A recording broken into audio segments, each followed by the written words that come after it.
Just ruined it. Hello, Jacksonites. Yes, I am doing a double feature of reviews tonight. Today, I'll be reviewing the semi-infamous and also semi-obscure Ishiro Honda movie from 1958. And that is The H-Man. Yes, this is the Icons of Sci-Fi version of the film, containing both the Japanese version and the English version. And today I will be reviewing this movie with my good friend, Movie Buff Productions. Say hello. Hey, movie fans. And you didn't say Moo Moo fans this time. Good.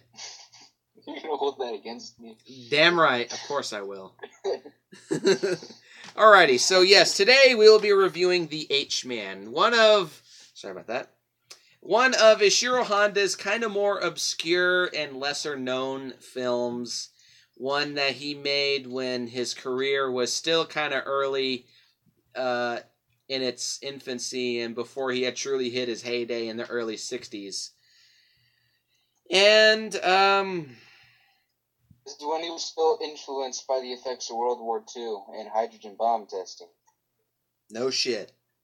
That's why it's called The H-Man. Mm-hmm. So before we get in, right off the bat, let's get into our histories with the film. Movie, you want to get yours going? Sure. I got it in a disc set with 5 other movies, including Battle in Outer Space, which is another Honda film.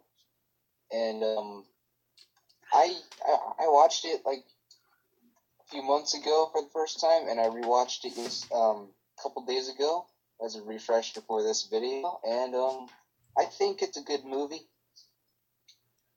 Well, my history with the H-Man is a little more complicated than that. Back when the Icons of Sci-Fi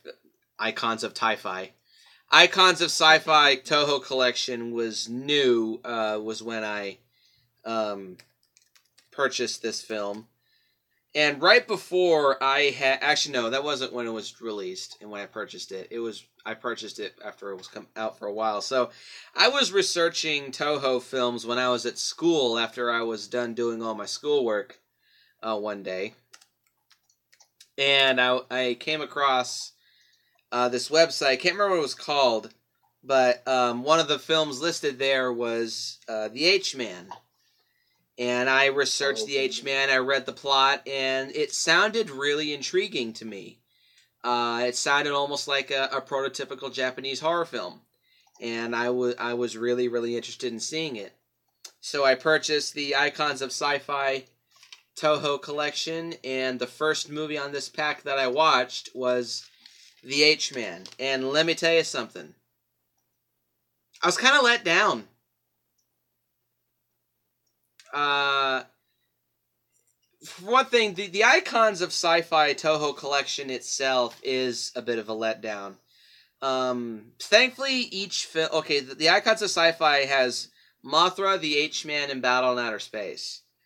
All 3 Ishiro Honda films, and all 3 being released in consecutive years. Mothra being released in 1961, Battle in Outer Space being released in... what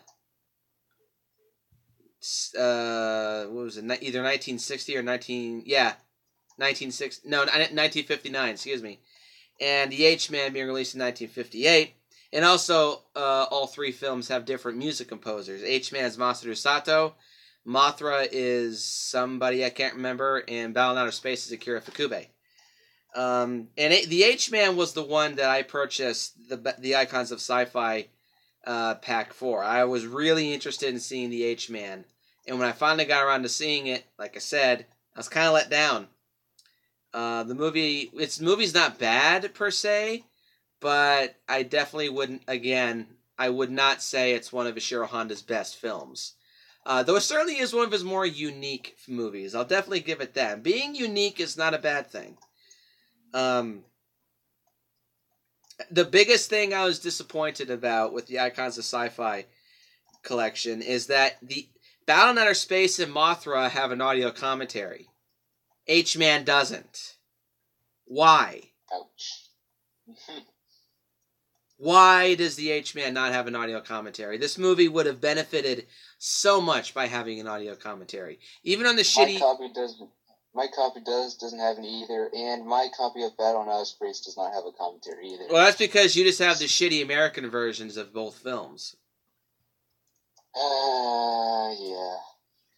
Yeah. Yes, and also, I've seen this movie technically 4 times, but I've seen the Japanese version only 3 times. The first time I saw this was the American version, I'm not gonna lie. But every single time since then, it's been the Japanese version. Rightfully so. The Japanese version is the definitive cut of this film.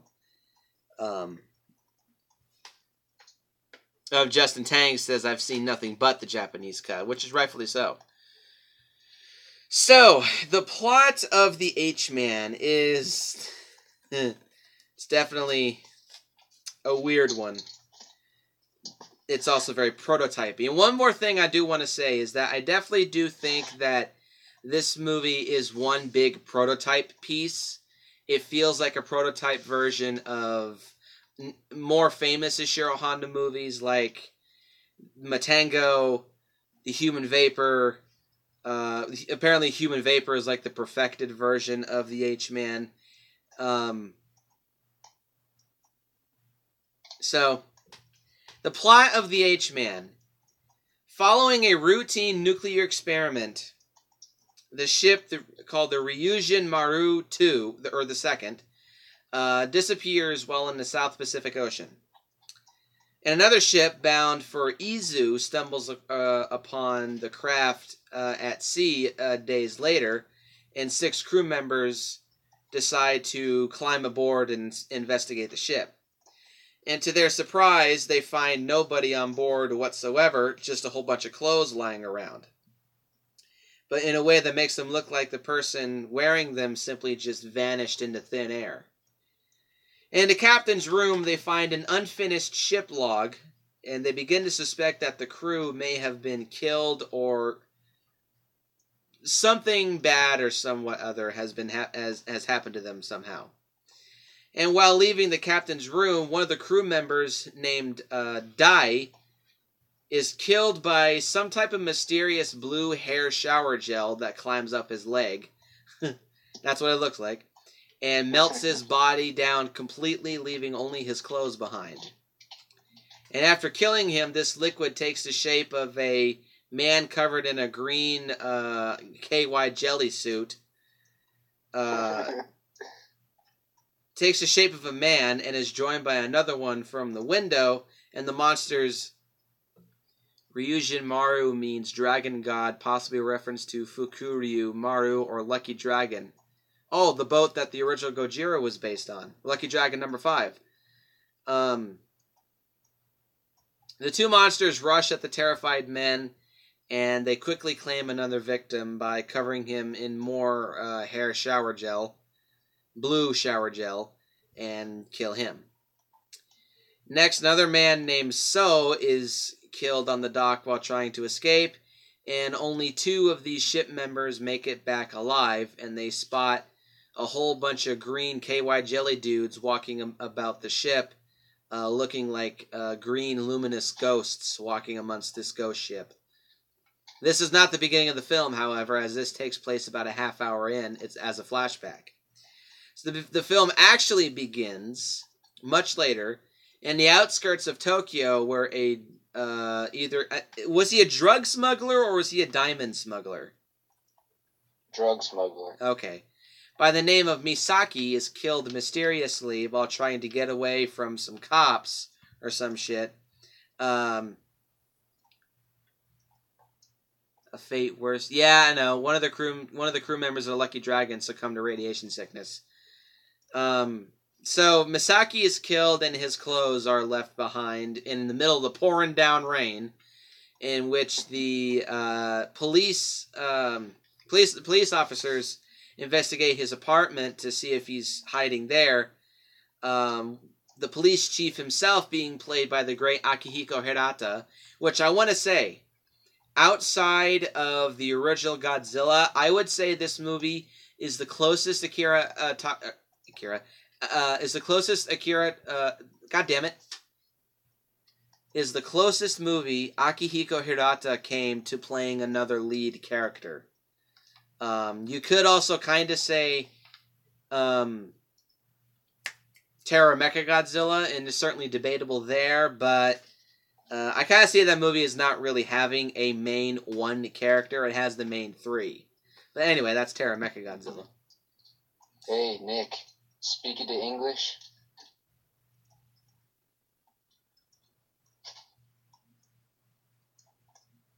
No habla inglés, pendejo.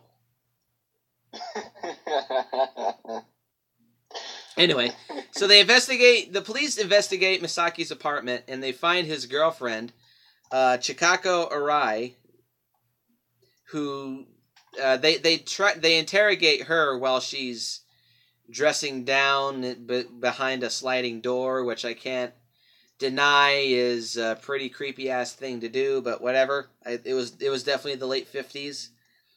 Yeah. They then after a little bit, Chicago says, "Nah, he hasn't returned from wherever." Yes, it is fan service. This movie's full of fan service. Jesting Tang says. She says that he hasn't arrived in 5 days.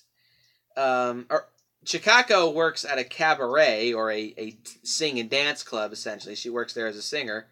And the police decide to kind of stalk her there, but they're just staking the place out for further investigation. And after her performance, the police go back to Chicago's room, and they find a man backstage, kind of sort of harassing her. Or not really harassing her, but they find a note to Chicago in his pocket, and this man, being played by Kenji Sahara, again a movie with Kenji Sahara in it, and the police bring him in as a suspect. He is identified as Professor Masada, an assistant professor at Kyoto University, and he explains that he wanted to talk to Chicago about Misaki, and explains his theory that Misaki's disappearance was because of his physical form being melted away, possibly from an extreme amount of radiation in rain at night, which is total fucking bullshit. Third time which she and Yumi Shirakawa play on screen boyfriend and girlfriend. Really? I did not know that. Yeah, that's total fucking bullshit, because that wouldn't just affect one person, it would affect the entire area, but whatever.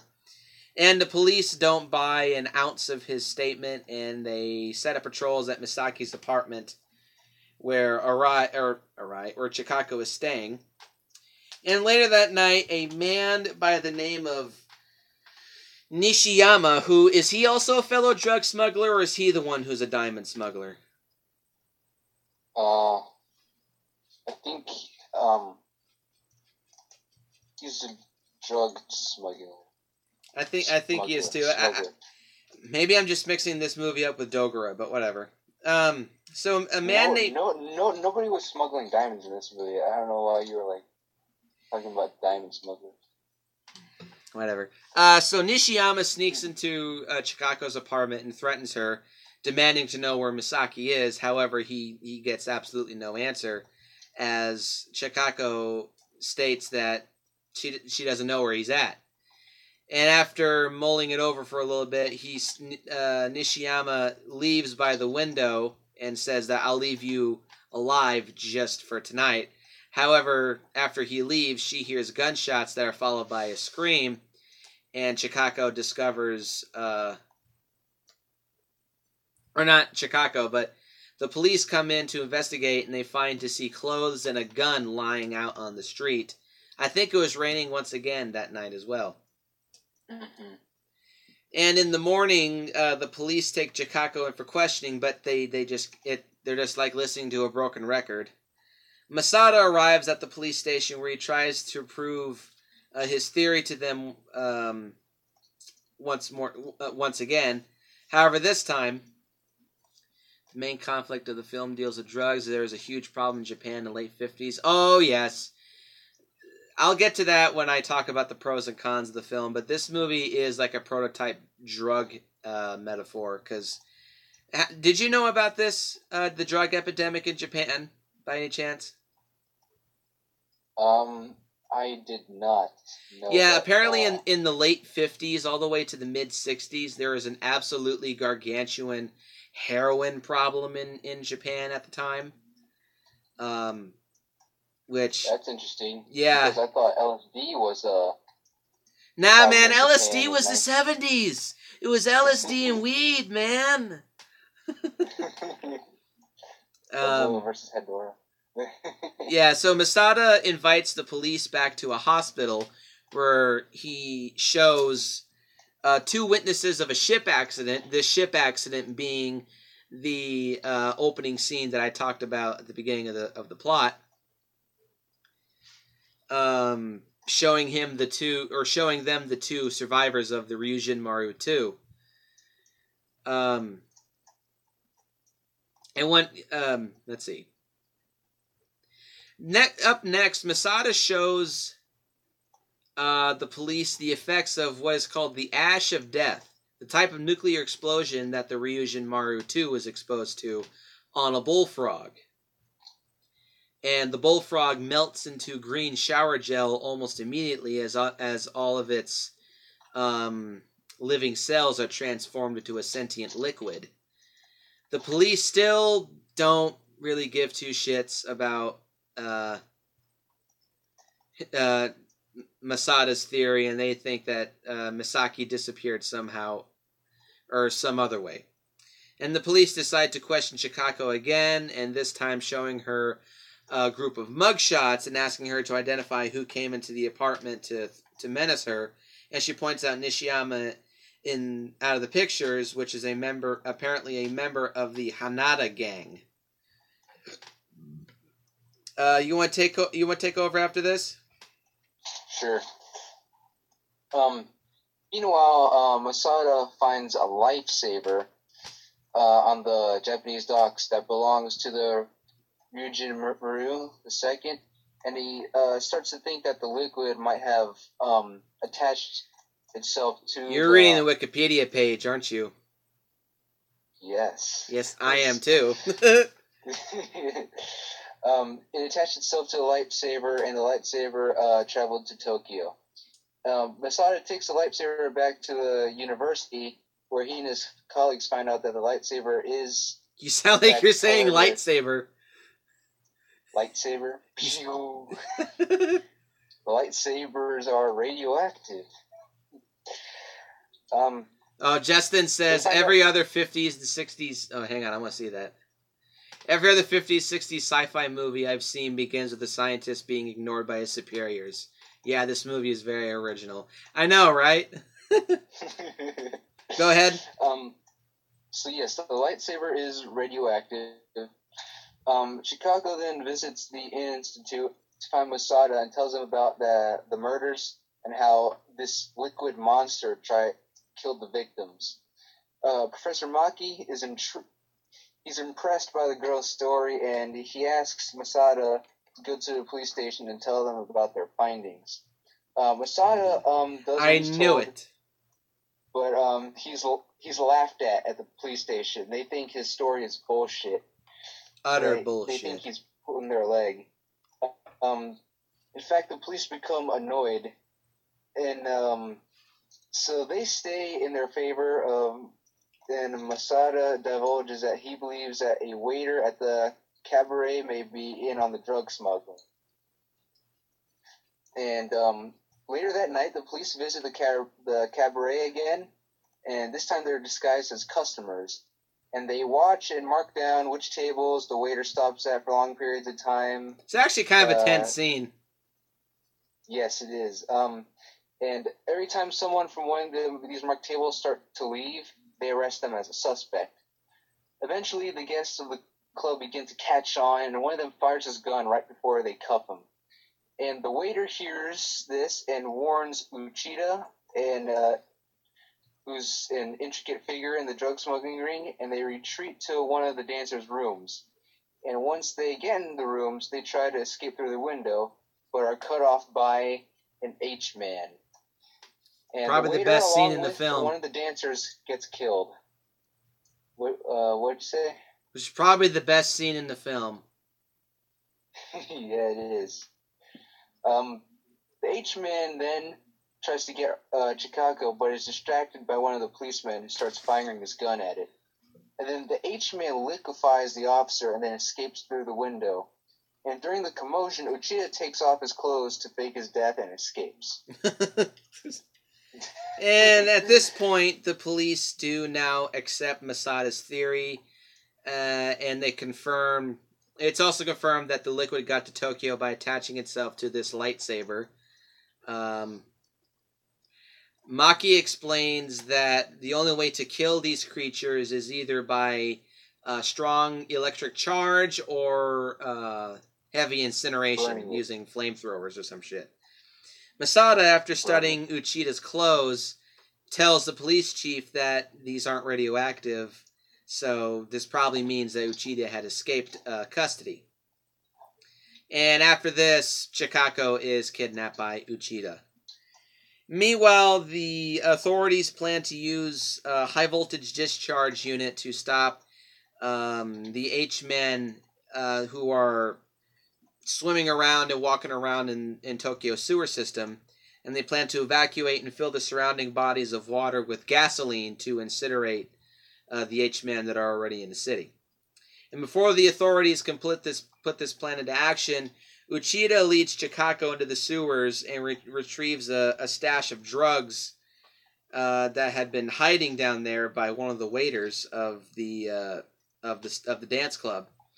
And Masada finds a piece of Chikako's clothing floating in the water and deduces that she's probably in the sewer system and rushes in to look for her.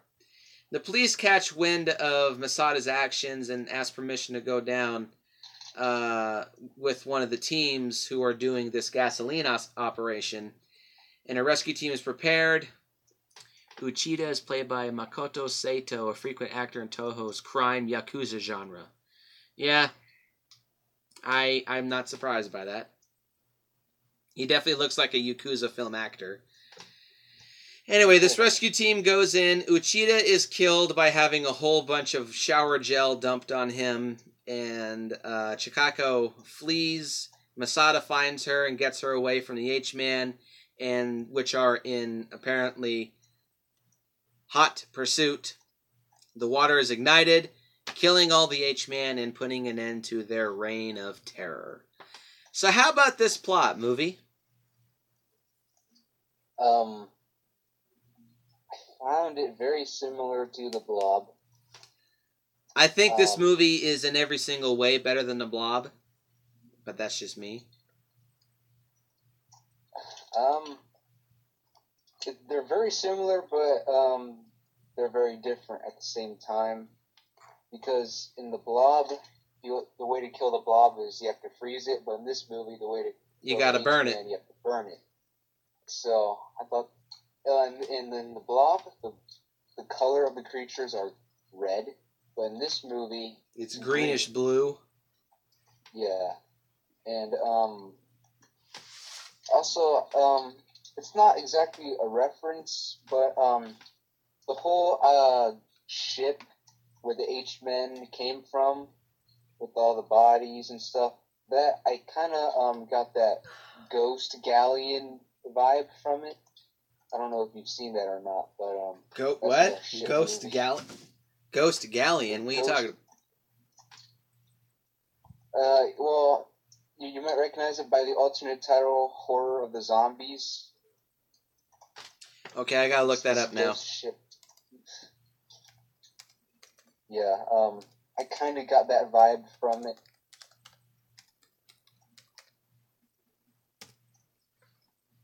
But other than that, what'd you think of the film? I thought it was one of Honda's more grittier films, more crime-oriented. Has a lot of drug deals going on, more police stuff. It has a car chase scene. It's kind of like The French Connection in a way, but not really.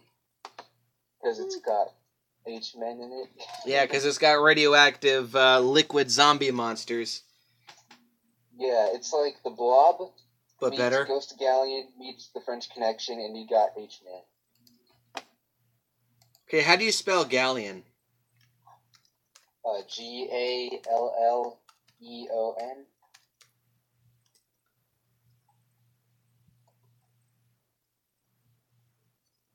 1974? Yes. Okay. I'll have to check that out later. So my thoughts on the H-Man is that yes, this movie does feel very similar to the Blob. I'm not sure which came out first, though I'm pretty sure this came out after the Blob. And like I said, I think in every way that this movie is so much better than the Blob. I think it's more interesting. I think it's more.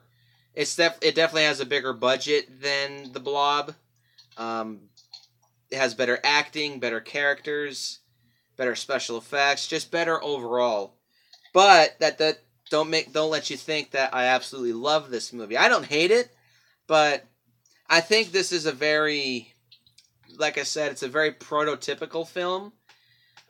It's got a lot of good things about it, but there's also some things that do kind of come up short. So let's get into the pros of the H-Man. You want to go first, movie?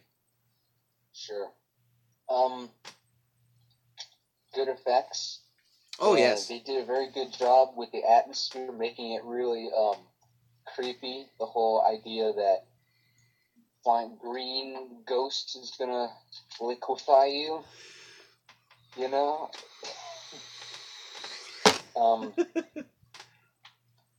I don't know how they made the shower gel effects, because I know the blob they actually had this blob that they used.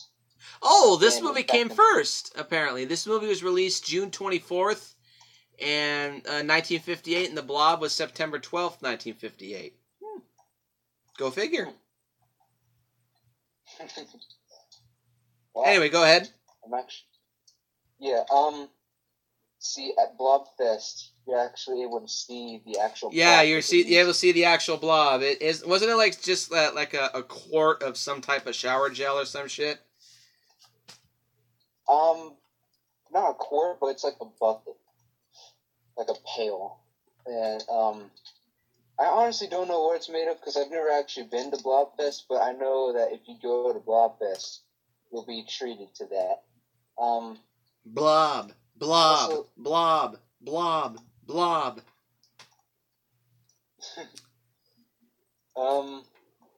blob. So, good effects, good atmosphere. Yes, good effects. Very I feel kind of weird saying this is the most realistic Honda film because it's about giant flying green ghosts and a blob running around the city, but and a ghost galleon. But like I said, it's very crime oriented. It's much more grounded. It's not as fantastical as many other Ishiro Honda movies. It's much more grounded in reality. Yes. And, which surprises me as to why this movie isn't labeled as a horror film. Matango is. Yeah. This movie, I would consider it more of a crime film because a good portion, maybe even half of this movie has nothing to do with Actually, I'd actually say it's more like 60% crime film. Yeah, it's like about drug deals, police stuff, a car chase scene. A terrible car chase scene. Oh. Oh. Hey, at least it has one. You know, like. Oh, that car chase. This was before Bullet. Bullet's a piece of shit. What are you talking about? Bullet's a great movie. Piece of shit. Speaking of Steve McQueen. The best car chase in existence. Nah. Yes. That's the pod race. Or the big car chase from Bad Boys 2. Anyway, moving on. So, what are your other pros for the H-Man? Well, those are my pros. I think my version, even though it's an English dub, at least it's not pan and scan, and at least the quality wasn't shit. This time it was an anamorphic widescreen, and it was in regular version. The quality was great, so I'm very thankful that I got that. So, Or those are your pros? Yeah. Okay, so my pros for the H-Man is I think the characters, except kind of two, but actually no, I think it's more just one. All the characters are pretty good. Akihiko Hirata, this is probably my favorite film that Akihiko Hirata has been in. There's some other films that he's been in that are pretty good. He was really good in Son of Godzilla. I'm not going to say the original Gojira. I'm sorry. If he was in that movie more, I would say he's great, but he's in it so little that he doesn't really get his chance to shine. So, he's great in this. He's great in Son of Godzilla. He's really good in Terror Mechagodzilla. He's decent in Godzilla vs. Mechagodzilla, but he's not in it enough. But yeah, I'd probably have to say this is my favorite Akihiko Hirata performance. Because he's a smartass, but he's also a no-nonsense badass. And he's also really good in Godzilla vs. the Sea Monster. Only because you get to see him wearing an eye patch and an over-the-top second-in-command evil henchman.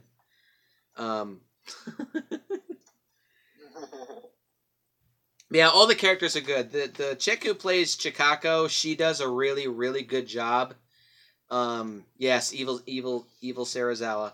She does a really good job. You can definitely see the conflict through her facial expressions alone. She just looks so pained that she hates being caught between her drug dealer boyfriend and the cops who want to take down these drug dealers, and the fact that she's also being chased by sentient blue shower gel and KY jelly. Yes, Akihiko Hirata is dead. He died 30 years ago. No, 40 years ago. Pro number 2 is the acting overall is very, very solid. No actor in this movie gives a bad performance whatsoever. The acting overall is extremely solid. And this is definitely a much more character-driven film, so that's definitely a good thing going for it. Pro number 3 is the premise of the movie is very solid as well. I like the idea of mixing a crime film with a sci-fi monster on the loose story. Though when I get around to reviewing Dogora, I'm going to be shooting myself in the foot with that statement because... But even though I feel like it's kind of obvious Ishiro Honda wanted to make the crime film first, I definitely feel like he did a decent job with intermingling the drug story in with the monster on the loose story. Certainly better than piece of shit Dogora. And maybe I should just call it dog shittera. Pro number 4 is the music to this movie is very, very good. It's very Masaru Sato-ish, who is the guy who did the music for this film. Masaru Sato, the guy who did the music for Godzilla Raids Again and a lot of the 70s campy Godzilla movies, like Godzilla vs. Mechagodzilla, Godzilla vs. Sea Monster, Son of Godzilla. A lot of the campier Godzilla movies Masaru Sato did the music for. And I definitely would have to say Masaru Sato is probably equally as good as Akira Fukube in his own way. Akira Fukube does epic very well. Masaru Sato does campy and fun very well. Two entirely different things, but both good. And equally as good in and of themselves. Speaking the English. Shut up. Pro number 5 is, let's see, 1, 2, 3, 4. Yeah, 5 is the special effects. Yes, are very, very solid. Watch the way they made the liquid, like the shower gel, move about to make it look like it's sentient. The effects are very simple. Like, it's very obvious that they did a Nightmare on Elm Street type thing where they just tilted something that made shower gel look like it was moving, but they fixed the camera to a point where you couldn't tell that it was moving. And that pulls it off very well because there's a lot of shots where the shower gel is moving alongst the wall, or it's moving alongst the ceiling, or it's just moving in places that normal shower gel, like if you just pour it, it would just bleh, all over the place. And yes, it does look like the material that Nickelodeon uses in Slime Time. That's what Justin says. I have to agree. And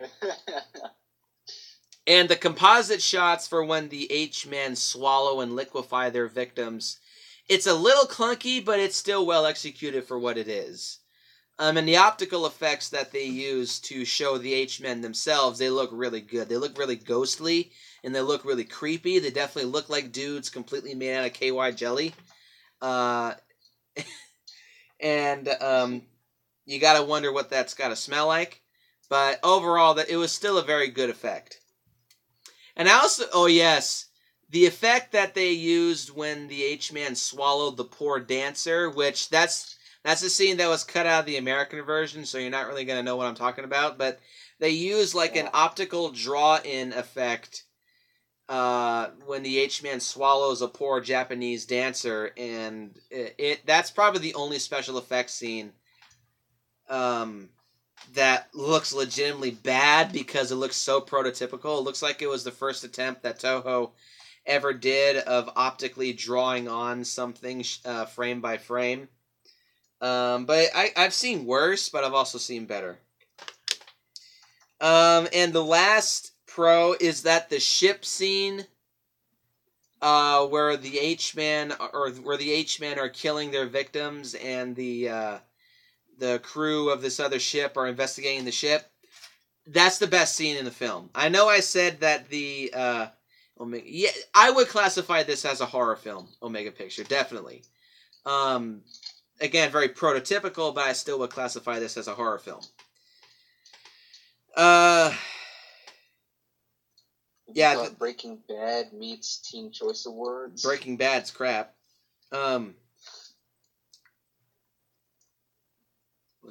yeah, I know I said that the scene where the H-Men attacks the nightclub is the best scene. No, actually, no. It's probably the second best scene, but hands down, the greatest scene of this movie is the ship scene because it's very eerie. It's lit by only one flashlight, so there's a lot of shadows and there's very little lighting. And you don't know, and the suspense is killing you. The suspense is absolute murder because you never know when something's going to pop out of somewhere. Best scene in the film, hands freaking down. Again, it feels very prototypey. And yes, go ahead. When the crew members were trying to get back to the boat they were originally on, when they were trying to get away from the abandoned ship, and the one by one, 1, 2, and 3 H-men start appearing in the background. That was an eerie scene, and the music definitely, yeah, the music definitely adds to that scene as well, very wonderfully.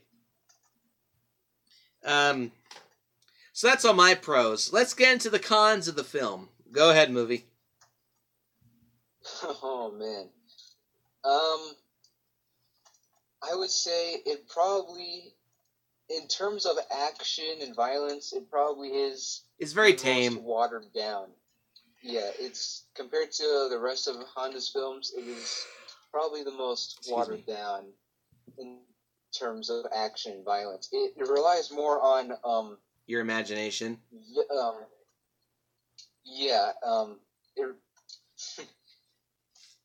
And again, that's a fault of Ishiro Honda. They relied more on atmosphere and acting. When I say acting, they reacting to the violence off scene. Yeah. Keyword is off scene. Next. Off scene. Next. Yes. I think that I didn't understand how burning the H-Man kills the H-Man, considering it was created by radiation. If anything, heat would make it more powerful. Because science. I would understand electricity. I would certainly understand that one. Because it neutralizes the atomic. But they lit the entire city. They lit the entire city on fire, and it apparently killed the H-Men. But the H-Men are radioactive, so it movie logic. Yeah, because plot. Because plot. I was a little confused about that. To quote Decker Shadow.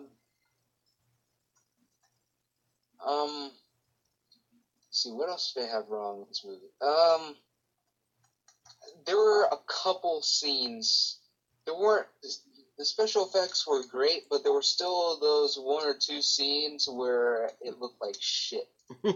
Like when the H-Man would go through somebody, it looks really cartoonish. A little bit, yeah, that is true.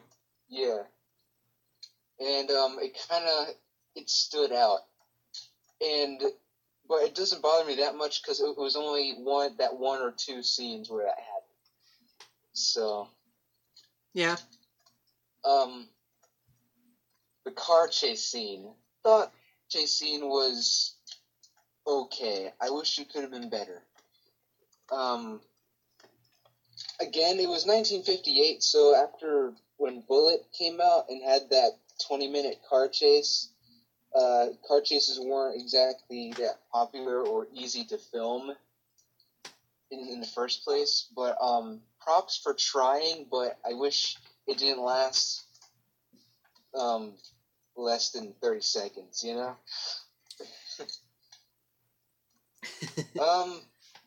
Other than that, I didn't find anything else wrong with this movie. I thought it was a decent film all around. So, what are your cons?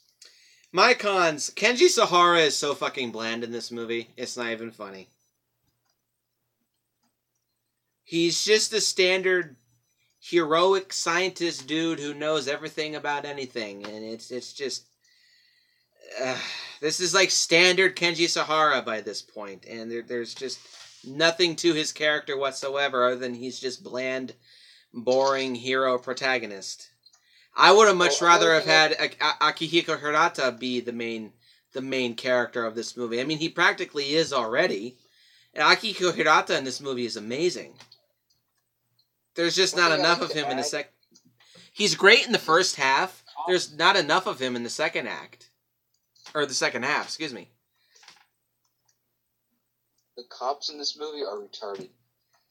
I wouldn't say they're retarded. Well, okay, I would say they're definitely close-minded, and they're very stubborn in saying, nah, it's just, your theory is bullshit. But then when they're... I mean, after testimony after testimony, after demonstration after demonstration, they were still adamant stubborn.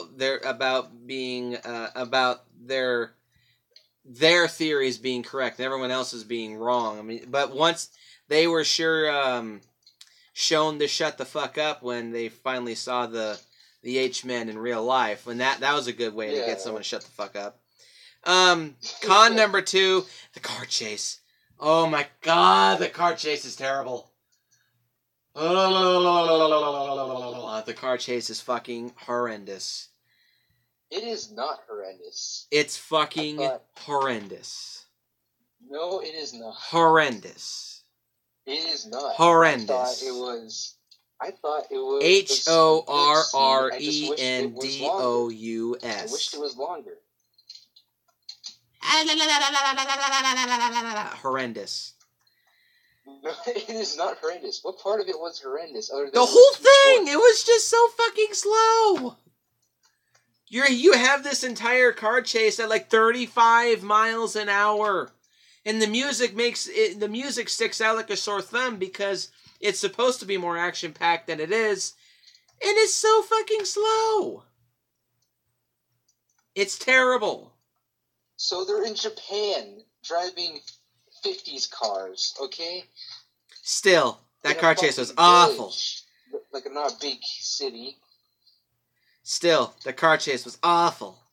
Awful. Con number 3 is that I definitely do think the pacing for this film is imbalanced. There's quick scenes that go by that have a very good pace to them. But there's also a lot of scenes in this movie that do kind of drag on a little too long. The biggest example is the first time when Chicago is singing in the nightclub, which I don't know if that was her actual voice or if she was lip syncing. Excuse me. But either way, that scene really could have been cut down in half. God damn it. Excuse me. Sorry. I didn't exactly have a problem with it. I just thought I thought it went on. Okay, she was dubbed apparently. Oh God, it was just. Then again, I like some musicals. I don't know if you do. So. No, I don't. Not well. Okay, I like Scooby-Doo movies, and those are musicals. Yeah, still not as awful as the words get stuck in my throat. You want this banana-wearing bitch to shut the hell up. Con number 4 is that the monster on the loose idea is very shoehorned in towards the end of the film. The third act of the movie devolves into a monster on the loose type thing, and it's very, very clunkily executed. I kind of feel like that the script... This movie was written by Takashi Kimura, which doesn't surprise me whatsoever. This was the type of movie that Takashi Kimura wasn't quite... He didn't quite know how to write movies like this, being human-sized monster on the loose type things. It's not horrendous, don't get me wrong, but it still is a problem. And the last con that I have down here is that I do feel like the ending suffers from a complete anticlimax. It's just, all the H-men are killed because of gasoline poured in the fire, and we get gasoline poured in the fire. Gasoline poured in the water and burns all the H-men. We get this ending speech with Korea Senda, of all people, giving us this half-assed speech about if we destroy ourselves with nuclear bombs, maybe the H-men will be the next step in human evolution, which it's not a bad idea in theory, but it just kind of comes out of nowhere. The movie was also co-written by Hideo Unagami, which wrote a script called Bride of Godzilla in 1956, which of course never got made. I heard about that. That would have been cool. Yeah. That would have been cool, not gonna lie. One thing I like about this movie is that I feel like it should have been 2 separate movies. I think they should have expanded on either the crime film or the monster film. Don't mesh. Yeah. It kind of has Sinister 2 syndrome. Not quite as bad, but it feels like there was 2 separate films that are trying to be meshed together. Which, it's not quite as bad. Okay, now I gotta look this up. But I definitely do feel like this movie does a semi-decent job of blending together 2 types of scripts. But it's still very clunky and it's still very prototypical. Yeah, I think this movie would have been a lot better if it just stayed a crime film. But that's just me, because I like crime movies like Dirty Harry, French Connection, Goodfellas, Pulp Fiction, but I think this movie should have stayed a crime film. And I think that the H-Man should have been its own entity. where they Yes, focus just on the H-Man. I agree. Oh, you know what would have been cool?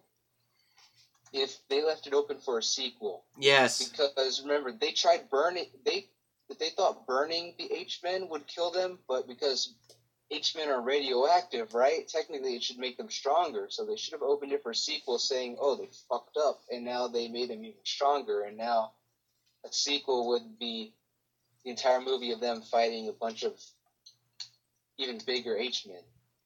Yeah, that would have been kind of cool. But, you know, Toho just likes to have their movies be self-contained, which isn't a bad thing, but it's also is a bad thing in case you want to make a sequel. So it makes writing and making up for the ending kind of difficult to do.